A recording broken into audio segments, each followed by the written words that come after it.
हम्म, जिसका हमें था इंतज़ार वो भी दिन आ ही गया। जी हाँ, जय हिंद आप सभी को। मेरा नाम शुभम तिवारी, शुभम डिफेंस एकेडमी का ऑनर बोल सकते हैं। ऐसा थंबनेल पे देख लिए होंगे कि आज मैं बताने जा रहा हूँ आप लोगों को नौसेना भर्ती 2024 जो इंटेक 02 का होने वाला है, जो 2024 का, जो मेल और फीमेल दोनों कैंडिडेट के लिए है, जो अग्निवीर के थ्रू ये एग्ज़ाम होता है, उस चीज़ के बारे में मैं बताने जा रहा हूँ।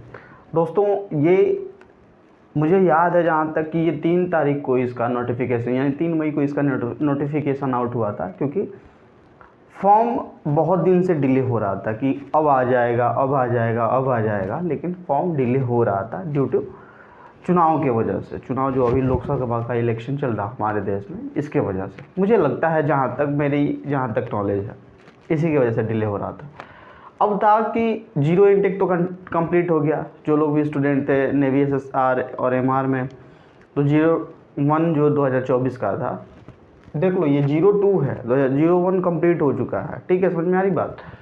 तो इसीलिए डिले हो रहा था। तो मैं इसी के बारे में चर्चा करने वाला हूँ कि देखो कैसे इसका क्या क्या है, क्या नोटिफिकेशन है, क्या क्या चीज़ें इसमें ऐड हुआ है, क्या नोटिफिकेशन में कुछ नया चीज़ बूस्ट हुआ है, इन सब चीज़ों के बारे में बात करता हूँ। तो ये सबसे पहले मैं बता दूँ कि ये 12th पास आउट स्टूडेंट के लिए पहली बात। दूसरी बात, नौसेना भर्ती इंडियन नेवी के बारे में आप सभी लोग जानते हैं, नहीं जानते हैं तो डिटेल में बताता हूँ। चलिए आइए। तो ये बैच 02 2024 फॉर M&F का मतलब मेल एंड फीमेल दोनों के लिए है। इसका सबसे पहले एज लिमिट की मैं बात कर लूँ तो एज लिमिट में भी मेंशन हुआ है कि 1 नवंबर 2003 से 30 अप्रैल 2007 तक इसका बोथ इंक्लूडेड है। इसे दोनों इंक्लूड मान के चलो। क्या मान के चलोगे? मान के नहीं चलो, ये दिया है नोटिफिकेशन में, इंक्लूडेड है। 1 नवंबर 2003 से 30 अप्रैल 2007, यानी कि जो 1 नवंबर 2003 के बच्चे हैं जिसका एज लैग करता है 30 अप्रैल 2007 के बीच में, या दोनों एज के बीच का इंक्लूडिंग डेट में, तो आप फॉर्म के लिए एलिजिबल हैं, आप फॉर्म को भर सकते हैं। ठीक है। अप्लाई ऑनलाइन, सबसे बड़ी बात, ये कब से होने वाला है? परसों से होने वाला, 13 मई को। 13 मई 2024, 27 मई 2024, यानी 13 मई से 27 मई के बीच में ये फॉर्म अप्लाई होंगे। हो सकता है कि एक्सटेंड हो तो और कुछ ज़्यादा दिन मिल जाए। पहले इतना क्राइटेरिया कंप्लीट होने के बाद ही एक्सटेंड होता है फॉर्म, कि और ज़्यादा कोई बच्चा नहीं भरा पाता है तो उसको मौका मिल जाता है फिर से भरने के लिए। ठीक है। ऑप्शन सी में देखेंगे एलिजिबिलिटी क्राइटेरिया क्या है। 10+2 एसएसआर के लिए है। अब देखो पहले क्या होता था ना, कि पहले एसएसआर और AA होता था, जिसे आर्टिफिशियल अप्रेंटिस कहते हैं, और एसएसआर और अब एमआर हो गया है। कारण है इसका, क्योंकि एसएसआर एक टेक्निकल डिपार्टमेंट है और एमआर एक नॉन टेक्निकल डिपार्टमेंट है। आपने एयरफोर्स का एग्ज़ाम कभी दे रखा होगा तो आपको पता होगा कि एयरफोर्स में एक टेक्निकल डिपार्टमेंट होता है जिसको एक्स ग्रुप बोलते हैं, और एक नॉन टेक्निकल डिपार्टमेंट होता है जिसे वाई ग्रुप बोलते हैं। तो same as it is navy में भी ऐसा होता है कि एक नॉन टेक्निकल डिपार्टमेंट जो होता है वो एमआर होता है, और जो टेक्निकल डिपार्टमेंट होता है वो एसएसआर होता है। ठीक है। तो इसमें है क्या कि यदि हम 12th पास आउट कर लिए हैं, इसका एक बहुत अच्छा एक खुशखबरी भी दूंगा। ठीक है। जब हम 12th पास आउट कर लिए हैं तो एसएसआर में क्या क्या चीज़ एलिजिबिलिटी होती है, कौन से सब्जेक्ट से हमें पास होना होता है, वो चीज़ मैं बता रहा हूँ। तो उसमें आप सबसे पहले आपका होता है मैथ्स फिजिक्स, या मैथ्स फिजिक्स के बाद देखो, या मैं ऐसा नहीं है कि मैथ्स फिजिक्स छोड़ देंगे, मैथ्स फिजिक्स के बाद वन ऑफ देम में केमिस्ट्री रह सकता है, बायोलॉजी हो सकता है, और ये CS का मतलब होता है कंप्यूटर साइंस, शॉर्ट फॉर्म में लिखा हुआ है। ठीक है। क्या क्या रह सकता है? मैं यदि मैथ्स से हूँ, फिजिक्स से हूँ, तभी मैं पढ़ सकता हूँ, या तभी मैं एलिजिबल हूँ एयरफोर्स इंडियन नेवी के लिए फॉर्म अप्लाई करने के लिए। लेकिन उसके साथ साथ हमें केमिस्ट्री से भी पास होने चाहिए। केमिस्ट्री से पास नहीं है तो बायोलॉजी से पास होने चाहिए।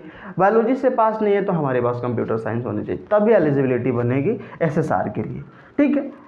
तो अब क्या होता है कि एसएसआर का ये 100 क्वेश्चन इसी के साथ साथ लपेट दूं तो इसका पैटर्न भी यही होता है दोस्तों, कि SSR में 100 क्वेश्चन बनते हैं, टाइम आपको मिलता है 1 घंटा, निगेटिव आपकी मार्किंग होती है 1/4 निगेटिव होती है, मतलब 0.25% निगेटिव मार्किंग डिडक्ट होता है आपके प्रत्येक एक क्वेश्चन गलत करने पर। ठीक है, पैटर्न होता है पेपर, आसान से भाषा में कह दूं तो पहले ऐसा होता था कि नेवी एक ही एग्ज़ाम कंडक्ट कराता था, उसके बाद आपका PFT लेता था, इसमें कोई जैसे इंटरव्यू वगैरह कुछ नहीं होता है। ठीक है, तो इसमें क्या होता है, जैसे नहीं होता है कि एयरफोर्स में ग्रुप डिस्कशन वगैरह हो जाता है, ठीक, लेकिन इसमें ये सारी चीज़ें नहीं होती। इसमें पहले एक ही पेपर होता था, अब दो पेपर हो रहे हैं। पहला कि जब हम ऑनलाइन फॉर्म अप्लाई कर रहे हैं तो हमें एक CBT एग्ज़ाम के लिए, सबसे पहले ऑनलाइन टेस्ट एग्ज़ाम के लिए आपको समय मिलता है कि इतने तारीख को आपका ऑनलाइन एग्ज़ाम है। ये क्राइटेरिया केवल क्वालिफाइंग नेचर होता है, यदि आप पास हो गए तो आप पेपर सेकेंड में जाएंगे, और पेपर सेकेंड में 3 चीज़ इंक्लूड है। एक आपका ऑफलाइन रिटेन एग्ज़ाम पहला, जो आपका मेन एग्ज़ाम होगा, उसके बाद आपका एक फिज़िकल स्टैंडर्ड या फिर PFT बोलते हैं, ठीक है, फिज़िकल फिटनेस टेस्ट, PFT क्या बोलेंगे, फिज़िकल फिटनेस टेस्ट, वो एग्ज़ाम होता है। उसके बाद आपका मेडिकल एग्ज़ाम होता है, मतलब आपको मेडिकल देना पड़ता है। तो पहले क्या होता था कि आपका जो पहला एग्ज़ाम दे रहे हैं उसके बाद ही PFT दे देता था और मेडिकल एग्ज़ाम देता था, क्योंकि पहले में ही डिसाइड हो जाता कि आपका कट ऑफ कितना बनेगा। लेकिन पहला सिर्फ और सिर्फ क्वालिफाइंग है। आप विश्वास कीजिए कि यदि आप SSR से हैं तो 40 प्लस करते हैं, या मेरे ख्याल से यदि आप 50 प्लस करते हैं तो आप क्वालिफाइंग हैं। आप सेकेंड पेपर में आपका मतलब आ जाएगा डेट, क्वालिफाई हो जाएंगे आप। यदि आप MR से हैं तो आपको 30 प्लस होने चाहिए, आप क्वालिफाई हो जाएंगे। लेकिन अब मैटर यहाँ पे आता है कि क्या पेपर सेकेंड आपका जो ऑफलाइन होगा, क्या उसमें नेगेटिव मार्किंग है, क्या उसमें क्वेश्चन वैसे ही रहेंगे? तो सेम एज इट इज जो पेपर 1 का मोड है, 100 क्वेश्चन SSR के लिए, 50 क्वेश्चन MR के लिए, जैसा पेपर 1 मोड है वैसा ही पेपर सेकेंड में आपका मिलेगा। अंतर सिर्फ इतना है कि आप एकेडमी के अंदर आप एग्ज़ाम देंगे, ऑफलाइन एग्ज़ाम देंगे, जहां आपका फिज़िकल फिटनेस टेस्ट होने वाला है, और यहां ऑनलाइन एग्ज़ाम देंगे पेपर फर्स्ट के अंदर। सिर्फ और सिर्फ यही अंतर है, बाकी कोई अंतर नहीं है। ठीक है, अब आगे चलते हैं। अब आगे यही है कि इसमें क्या पोस्ट कितने हैं। तो पोस्ट देखो, एयरफोर्स हो चाहे नेवी हो, ये कभी भी अपना पोस्ट रिवील नहीं करता है।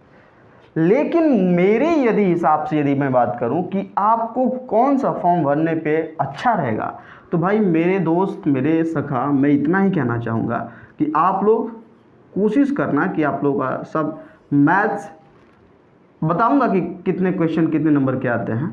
मैथ्स से यदि आप हैं और अच्छा खासा पढ़े हुए हैं तो आप SSR का भरिए, क्योंकि इसमें लगभग पोस्ट ज़्यादा होता है। पोस्ट का मतलब कि इसमें 80% पोस्ट होता है। अब सोचो, कोई वैकेंसी में कोई पोस्ट निकल रहा है तो उसमें 80% SSR का है, सोचो।